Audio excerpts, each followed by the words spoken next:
dear all. Warm welcome to this special cross-party session on the humanitarian case of Hadar Goldin. And this case of Hadar we also have in our thoughts Oron, Chal, Avera, Mengistu and Hisham al-Sayed.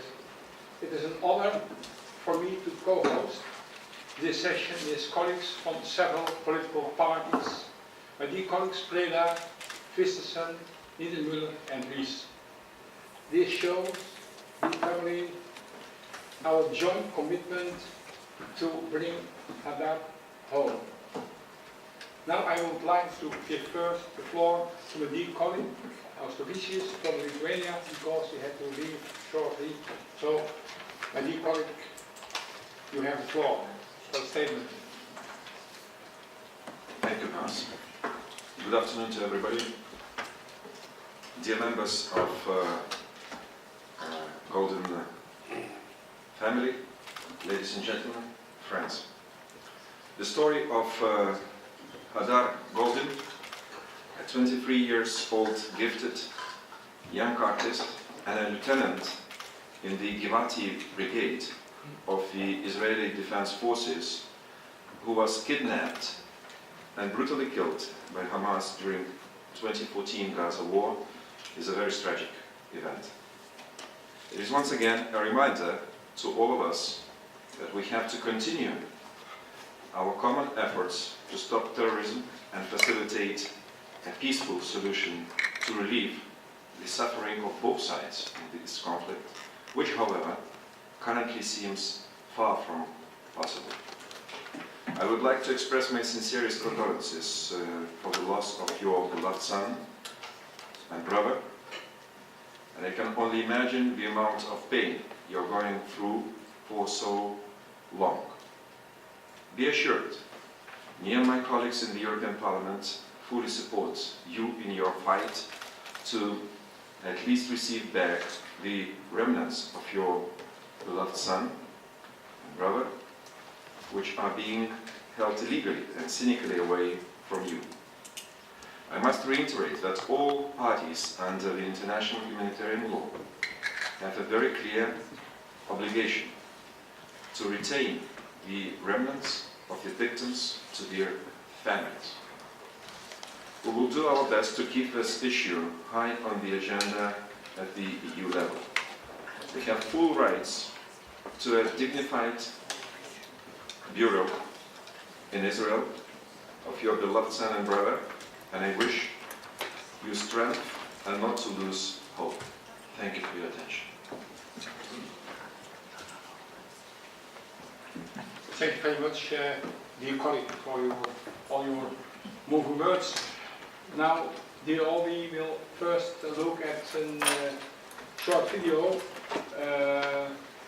about the events and the breaking of the ceasefire on the Gaza war in 2014 in August. And after that movie, we will rise for a minute of silence, holding the paper on your desk with the text "Bring Hadar home."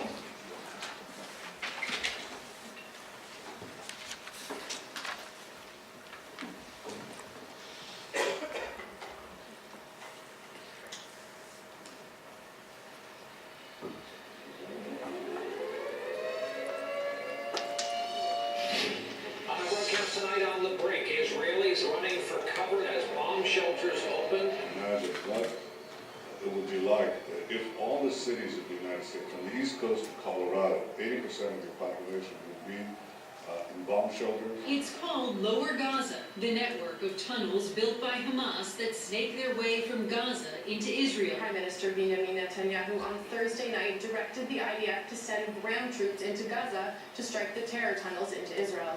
Israel and the Palestinian factions have agreed that they are now prepared to implement a 72-hour unconditional humanitarian ceasefire.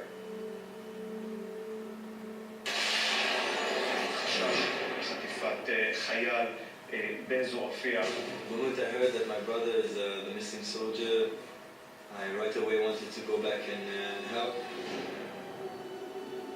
When we entered the tunnel, it was very dark. We barely saw anything, except for a trail of blood, so I knew exactly where I needed to go. I told Lieutenant Shakib, wait here for 5 minutes. If I don't come back, I'm probably dead.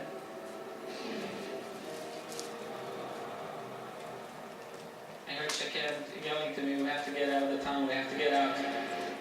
אני דורשת במדינת ישראל שלא תעזוב את עזה עד שתחזיר את הילד שלי הביתה. הצבא אמור להיפגש איתנו במהלך אני מחכה לך, אני מחכה לרקוד איתך בחתונה שלך. חריצה מודיעה שהיא מקבלת את החלטת הצבא.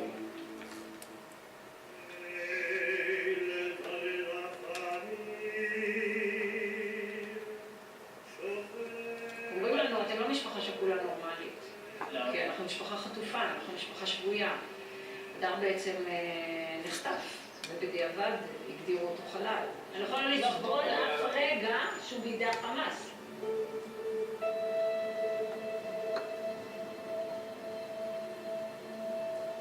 Hamas individuals use the cover of a humanitarian ceasefire to attack Israeli soldiers and even to take one hostage. That would be a rather barbaric violation of the ceasefire agreement. We would encourage the international community to respond to this and condemn it in the strongest possible terms. We have, and I have, unequivocally condemned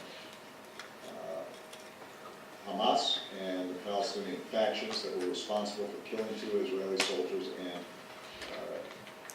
abducting a third. The UN has condemned them as well.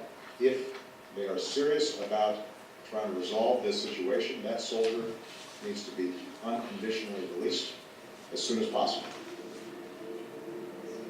A year and a half after this brave and patriotic young man's murder, the family still languishes in limbo, unable to give Hadar a proper burial because Hamas is holding his body hostage. But this was a ceasefire entered into by Israel at the urging of Secretary Kerry and the UN, and they should bear some responsibility for securing Hadar's return home to Israel. We must demand Hadar's return home and support the Goldin family in its efforts to give Hadar a proper burial and put an end to this nightmare.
Thank you.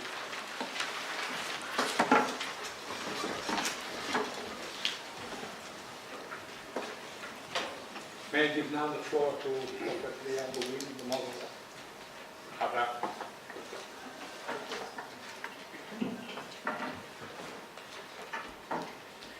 My name is Hadar Goldin.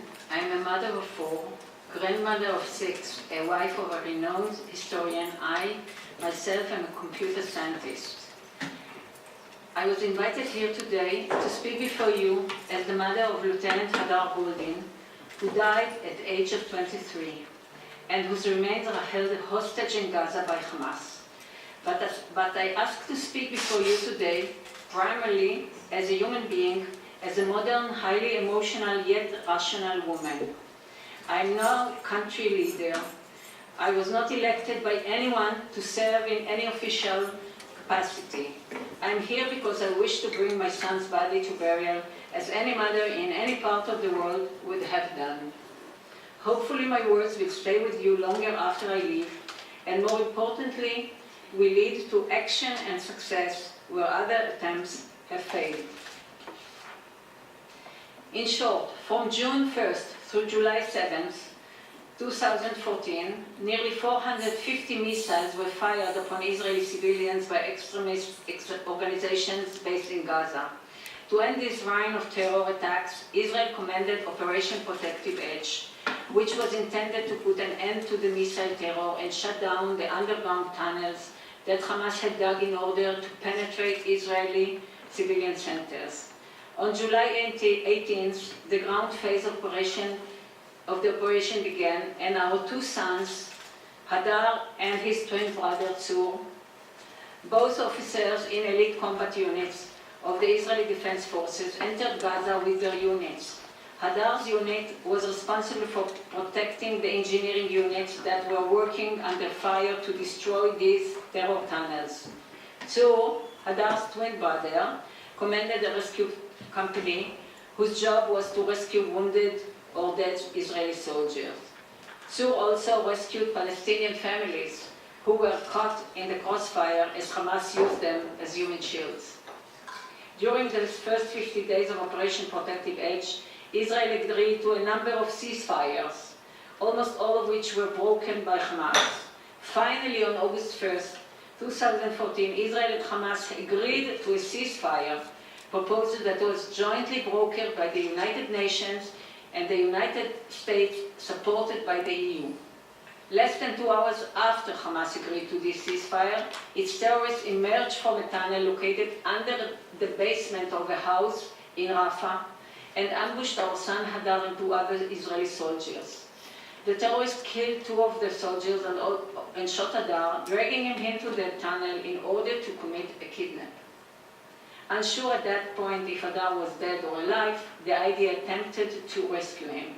Tzur actually got the call to rescue Hadar, but at that time Tzur didn't yet know that his twin brother had been the soldier who had been shot and hijacked. Tragically, Israeli military forces were unsuccessful in bringing Hadar back. Let us be perfectly clear about what happened.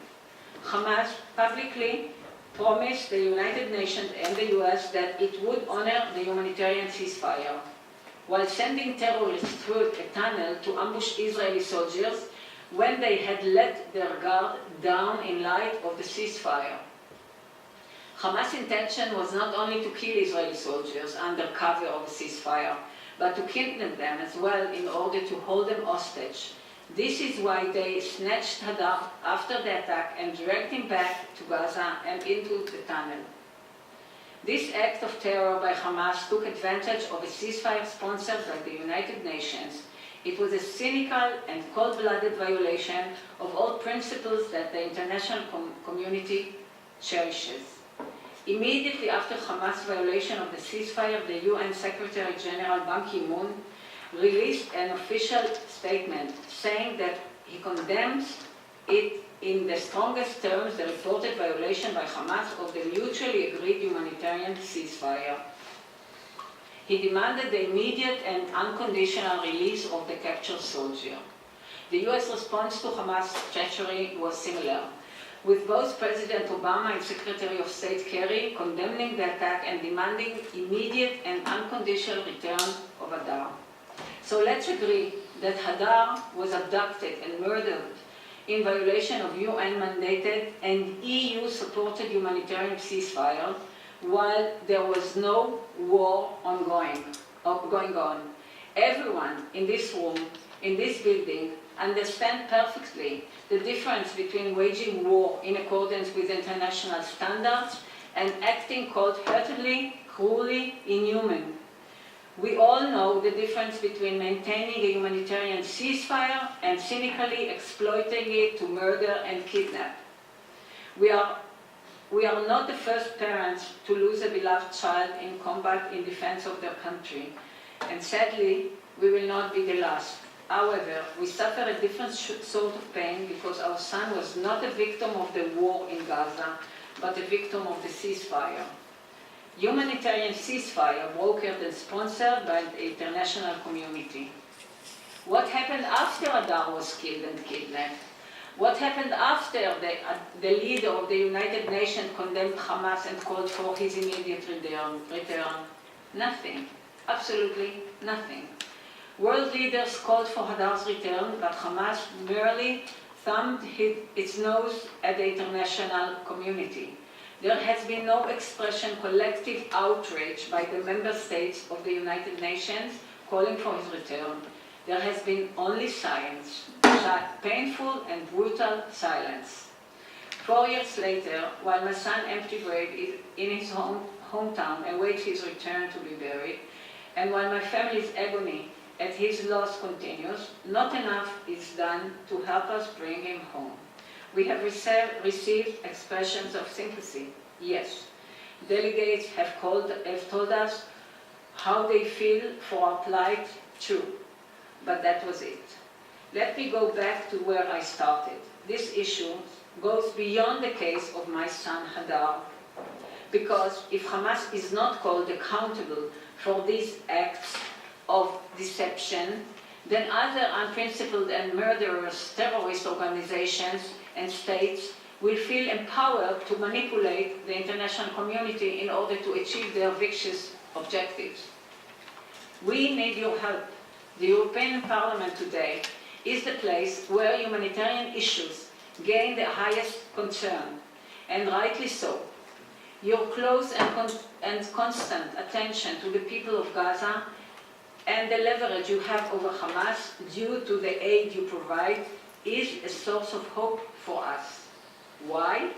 Because you who seek for justice are the ones who would not let a mother like me leave this world without knowing that her son's body is where it belongs.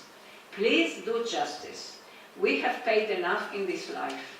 I am no mother, I am no nation leader, I don't make the big decisions, I do not go to war, and I do not make peace. But I ask that justice will be done with my son.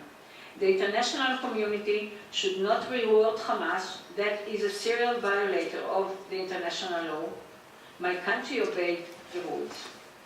Although the wounds from 2014 Gaza war have not yet healed, Israel permits thousands of trucks of supplies to enter Gaza on a daily basis, providing food and medical supplies. Israel has already provided more than millions of tons of construction materials to Gaza, and even at our time of great sorrow. We are proud of the Israelis' policy on the humanitarian issues, especially in the face of Hamas cruelty. One of the fundamental rules that have been universally followed is that after a battle, each side returns the bodies of fallen soldiers. People of faith all over the world understand that it is wrong to hold hostage bodies of fallen soldiers. Islam adheres to these principles. It is a well-known tradition in Islam that the Prophet himself instructed his followers to refrain from ransoming the body of fallen opponents, inviting the enemy to come and bring its fallen soldier to proper burial. And so even the International Committee for the Red Cross has called for the return of Hadar, holding the bodies of our fallen son to inflict additional pain is a descent into godlessness and barbarity. Dear European friends, just this past April, you have passed a resolution with the initiation of Mr. Belder that stresses the fact that Hamas is on the EU terror list. It further calls for the return of the remains of our son's body, which continue to be held by Hamas. 6 months ago, we participated in a special briefing of the UN Security Council wherein the Security Council in general and the EU members in particular affirm the violation of international humanitarian law and their commitment to addressing and redressing it by seeking the return of Hadar's remains. Now, the task is to make it happen. The return of Hadar's remains should be a policy priority of the EU in its engagement vis-à-vis Gaza. My husband Simcha and I have suffered the most terrible tragedy that anyone can suffer, the loss of a child. This is an unbearable experience that had been made even more terribly due to the fact that we have been prevented from giving our son a proper burial, prevented from being able to grieve for him and visit him in accordance with Jewish tradition. Hadar, my beloved son, with his unforgettable smile, his incredible paintings, and in his sage writing, who showed how simple it is to love another person. Hadar, who helped those in need and set his mission in life to bring people together, religious and non-religious alike. Why is my Hadar still there? Hadar left behind not only us, his grieving parents, but also his two brothers and sister, and his young nephews and nieces. And you should know that Hadar left behind his fiancée. He was killed 30 days before he was to celebrate his marriage. Our grief and loss, as well as the grief of the parents of Ron Shaul, another soldier, and two citizens, Avram Mengistu and Hisham al-Sayed, all the more painful because Hamas continues to hold their bodies as a bargaining chip. My child's body is a political instrument. My husband Simcha and I, and Tzur, twin brother of Hadar, are here today not to convey a political message. We are here to ask you to be on the right side of history, to enforce humanitarianism on those who deny and ignore it, to come up and say that all are God's children and therefore all should find peace, if not in life, then in death. To be practical, it's only fair that when discussing Gaza, Hadar's case will be included in the discussion. It's only fair to include his return in any future settlements over the situation in Gaza. Also, Hamas should be held accountable as the EU intensified its efforts in bringing Hadar home. We are hopeful that you take some of what had been said here along with you. Take a good look at your own children. Think of what they mean to you. In the end, we are all the same. Human beings who were brought to this world for a limited time. They are the ones who leave behind when we pass. It should never be the other way around. If sitting aside and looking the other way is a political statement, then it is the wrong one. Please keep us in your hearts and minds. If you act to complete the mission of bringing Hadar back home, or if you choose to sit aside, it will only reflect on you and the countries you proudly represent. If you are truly, genuinely committed to finding a whole and meaningful long-term solution to the situation in Gaza, then please do not leave Hadar behind. It's time to bring Hadar home. Thank you.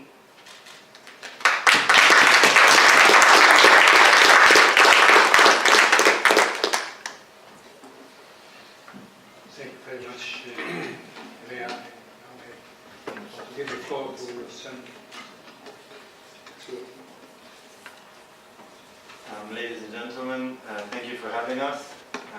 May I only remark that I also participated in Operation Protective Edge 4 years ago as a commander of a rescue company.